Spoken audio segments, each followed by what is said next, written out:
बसंतपुर गांव। नाम तो बसंत जैसा है, पर यहाँ के खेतों में बसंत कभी के मर गया। उत्तर प्रदेश के इस गांव में दो बहनें रहती हैं, मीरा और प्रिया। माँ तो पहले ही स्वर्ग से धार चुकी, बाप भी 3 साल पहले बीमारी से चल बसे। अब दोनों अकेली, घर पुराना, छत टपकती और बाप के नाम पर 2 बीघा खेत, बस यही पूरा सहारा।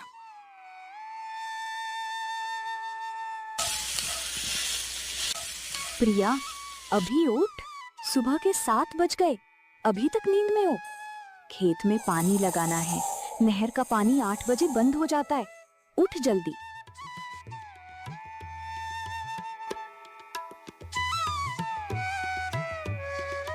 दीदी, 5 बजे तक मैं बीज बो रही थी, थक गई हूँ। तुम पानी लगा दो, मैं थोड़ी देर में आती हूँ। नहीं आती तो मैं अकेले पूरा खेत सींच लूंगी। सुन लो, उठो और देखो, कल से रात को जल्दी सोया करो। इतने में बाहर दरवाजा खटखटाने की आवाज आई।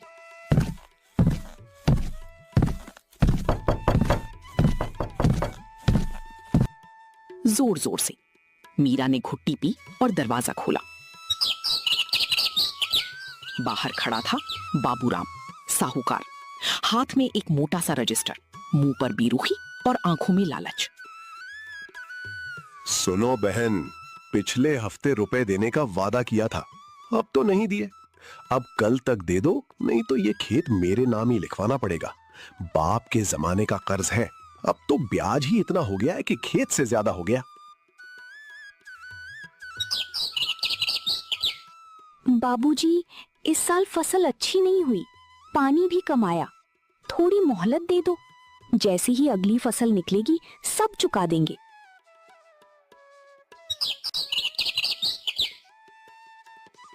थोड़ी मोहलत?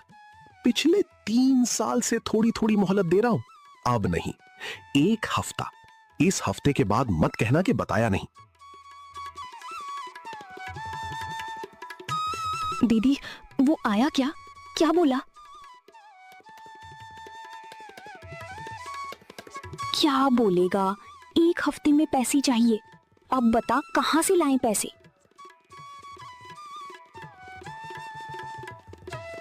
हम खेत नहीं देंगे दीदी, खेत तो पिताजी की देन है, हम कुछ करेंगे। करेंगे क्या? पेड़ से पैसे तोड़ेंगे? तेरे पास कोई नौकरी है? मेरे पास है। हमें कुछ नया करना होगा दीदी, सब लोग जैसा करते हैं वैसा करेंगे तो वैसा ही होगा। हम कुछ अलग करेंगे। मीरा को कुछ समझ नहीं आ रहा था कि आखिर बिना पैसे के कुछ नया कैसे होगा।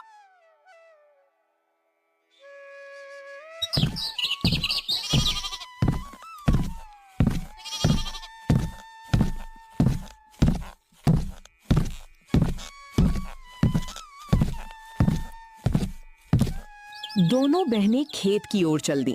रास्ते में उन्हें भोला चाचा मिल गए, पड़ोसी किसान, अच्छे आदमी, पर उनके मुंह में हंसी रहती थी, चाहे मामला कितना भी दुख का क्यों ना हो।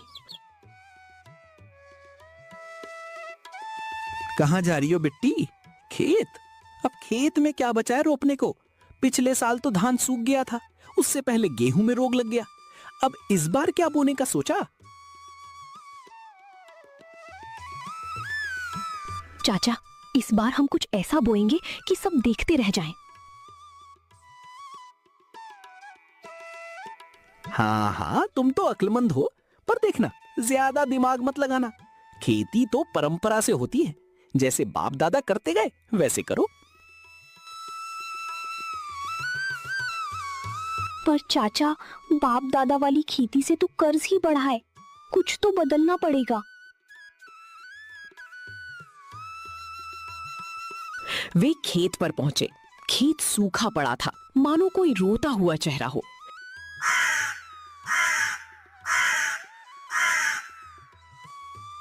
देखा, अब बता, इस बार क्या बोएंगे? धान, गेहूं, सरसों? दीदी, ये मिट्टी मरी हुई है, इसमें दम नहीं बचा। पिछले 15 साल से इसी में खाद डालते आए, केमिकल वाली। अब जमीन की चमड़ी उतर गई है।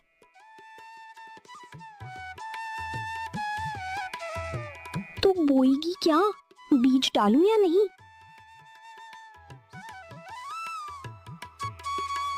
हाँ डालो, पर ढंग से। हम सब मिलकर करेंगे। पहले गाय का गोबर डालेंगे, फिर नीम की खली, फिर थोड़ी राख, फिर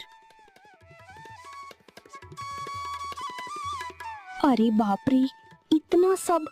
और पैसे कहाँ से लाई?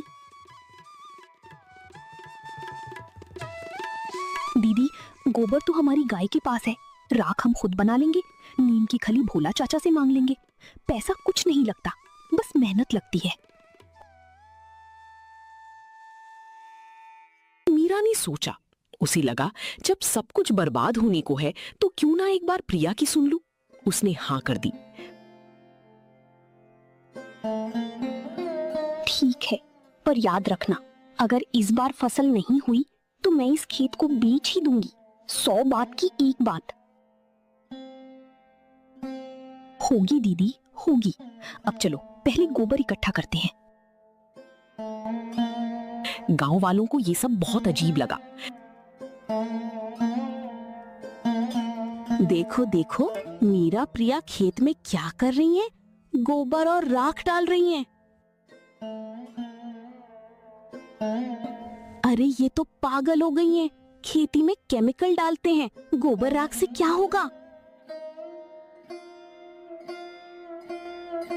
बाबू राम साहूकार अभी 2 दिन में इनका खेत ले लेगा, फिर ये क्या करेंगी?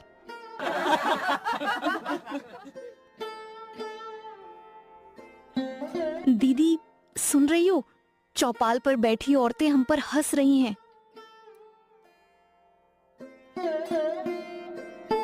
हंसने दो, जब हमारी फसल उगेगी तब देखेंगे कौन हंसता है। अब ये बता, बीज कब बोएंगे?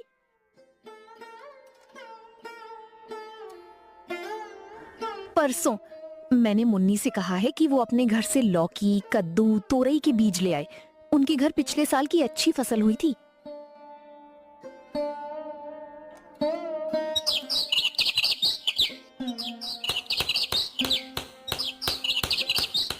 दोनों बहनों ने काम शुरू कर दिया। सुबह जल्दी उठना, गोबर बीनना, राख छानना, नीम के पत्ते कूटना, ये सब मिलाकर खेत में डालना।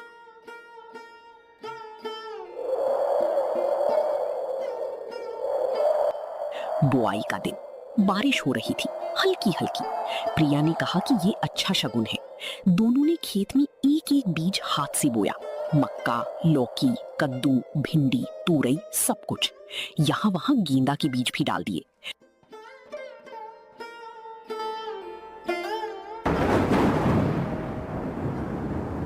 ये मक्का 2 कतार में, फिर बीच में कद्दू, फिर किनारे पर लौकी। हाँ, और फूल यहाँ वहां रख देते हैं तो कीट नहीं रखते। फूल से कीट भाग जाते हैं? कैसे? पता नहीं दीदी, पर मुन्नी की दादी ने बताया कि पुराने जमाने में लोग ऐसे ही करते थे। अब हम भी करेंगे।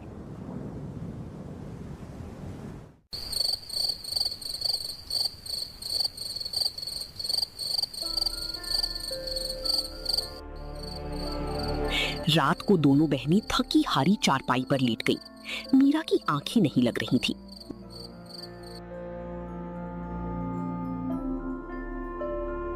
प्रिया सो रही है? नहीं दीदी, तुम्हारी तरह मेरी भी आंख नहीं लग रही। डर लग रहा है। डर तो मुझे भी लग रहा है, पर डर से क्या होगा? हम करेंगे तो देखेंगे। अब सो, कल फिर सुबह उठना है।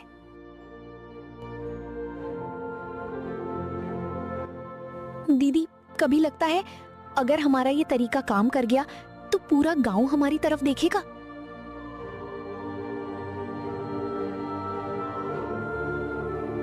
तू बस काम कर, गांव देखेगा या नहीं, पर हमारे पेट तो भरेंगे।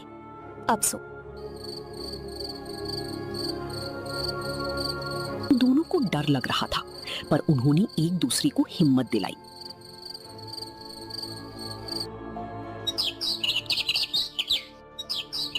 बीतते दिन 2 हफ्ते बाद हरी हरी नन्ही पौधी निकल आई। मीरा का दिल गदगद हो गया, पर फिर अचानक एक दिन प्रिया भागती हुई आई। दीदी जल्दी आओ, लौकी के पत्ते पीले पड़ रहे हैं, कोई रोग लग गया है लगता है। क्या? अरे राम, अब क्या करेंगे? केमिकल दवा तो नहीं छिड़क सकते। तू तो कहती थी कि नहीं छिड़कना। नहीं छिड़कना, मैंने मुन्नी से पूछा है। वो बोली कि नीम के पत्ते पीसकर पानी में घोल बना लो, छिड़क दो, कीट भाग जाएंगे।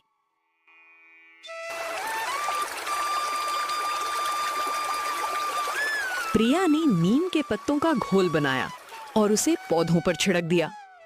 3 दिन में पत्ते फिर हरे हो गए। मीरा ने राहत की सांस ली।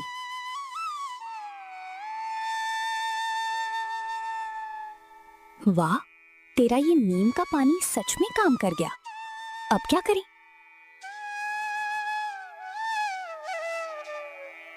अब सिर्फ पानी और धूप, बाकी पौधे खुद देख लेंगे।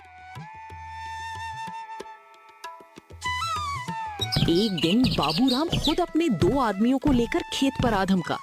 उसने देखा कि खेत में मक्का, कद्दू, लौकी सब लहलहा रहे थे। उसे जलन हो रही थी। देखो इनका खेत, पिछले 10 साल में कभी इतना हरा नहीं देखा। कहीं कोई नई चाल तो नहीं चल रही? कैसी चाल बाबूजी? हम तो बस गोबर और नीम का पानी डाल रहे हैं।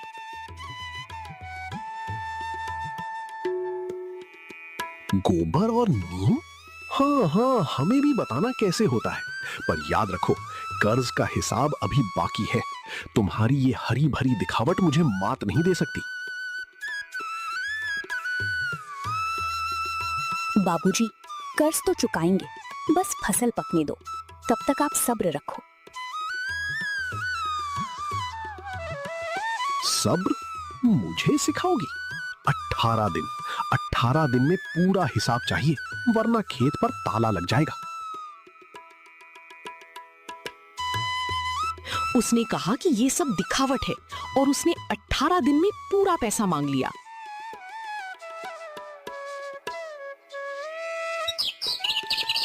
दीदी मत डरो, 18 दिन में फसल तो नहीं पकती, पर हम कुछ ना कुछ करेंगे। हम कुछ सब्जियां मंडी में बेच देंगे, थोड़े पैसे दे देंगे, बाकी बाद में।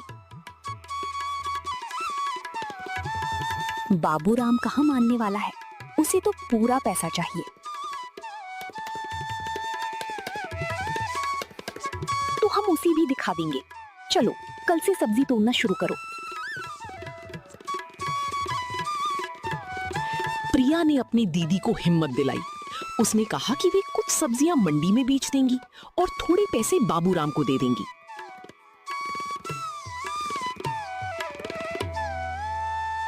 अगले दिन सुबह सुबह दोनों बहनों ने सब्जियां तोड़ी। लौकी, तोरई, भिंडी 2 टोकरी भर गईं। उन्हें लेकर वे सीधे गांव के बाजार पहुंची।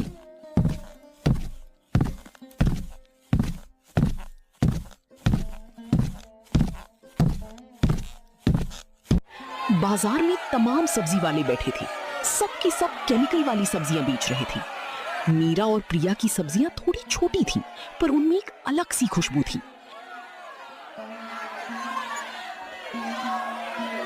बेटा, तुम्हारी सब्जियां तो थोड़ी छोटी हैं। बगल वाले के पास देखो, कितनी बड़ी बड़ी लौकी है। माई वो केमिकल वाली हैं, जितनी बड़ी उतना ही जहर। हमारी सब्जी जैविक है, गोबर और नीम से उगाई। चक्कर देख लो, फर्क पता चल जाएगा। जैविक का मतलब तो तुम्हारी सब्जी बिना दवा की? अरे भाई, बिना दवा के तो पूरी की पूरी फसल चट हो जाती है। तुम झूठ मत बोलो।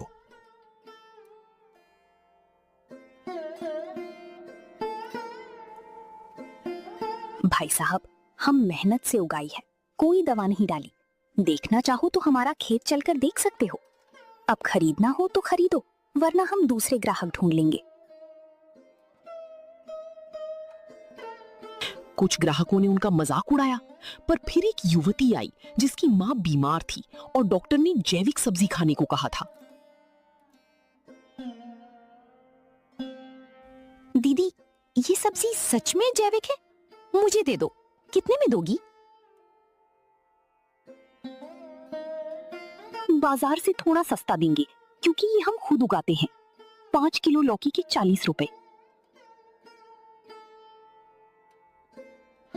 ले लो, कल भी लाना, मैं रोज लूंगी।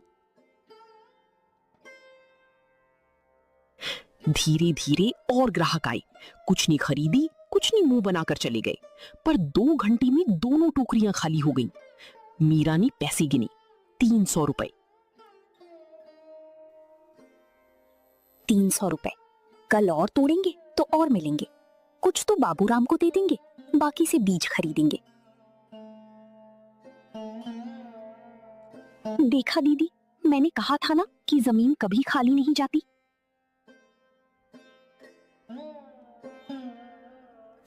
18 दिन बीत गए। बाबूराम आया, हाथ में रजिस्टर, मुंह पर वही पुराना घमंड।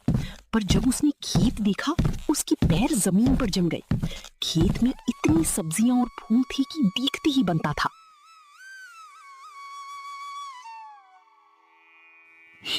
ये क्या है? ये तुम्हारा खेत है? यहाँ तो जैसे जंगल लग गया है। इतनी सब्जियां, इतने फूल। बाबूजी, हम बोए थे, जमीन ने बढ़ाया।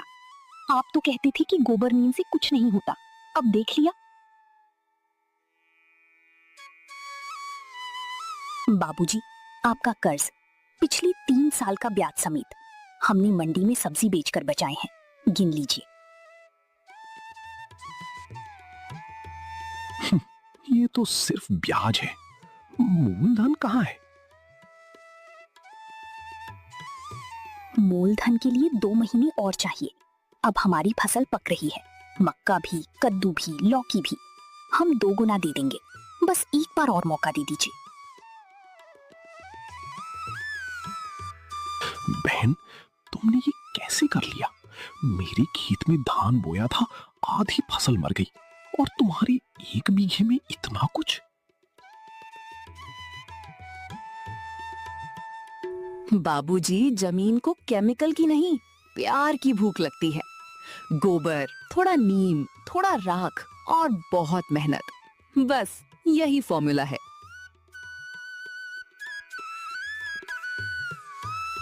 बाबूराम खेत की तरफ देखता रहा। उसे अपनी खुद की जमीन पर केमिकल डालकर बर्बाद करने का पछतावा हो रहा था। बाबूराम ने धीरे से पूछा कि क्या वो भी ये तरीका सीख सकता है। प्रिया तुरंत बोल पड़ी कि जी हाँ बाबूजी, जरूर, हमें तो खुशी होगी। बस एक शर्त है, कर्ज पर ब्याज काम कर दो।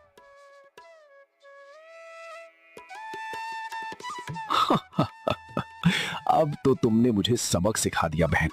आधी ब्याज माफ। कल से मैं तुम्हारी खेत पर आकर सीखूंगा।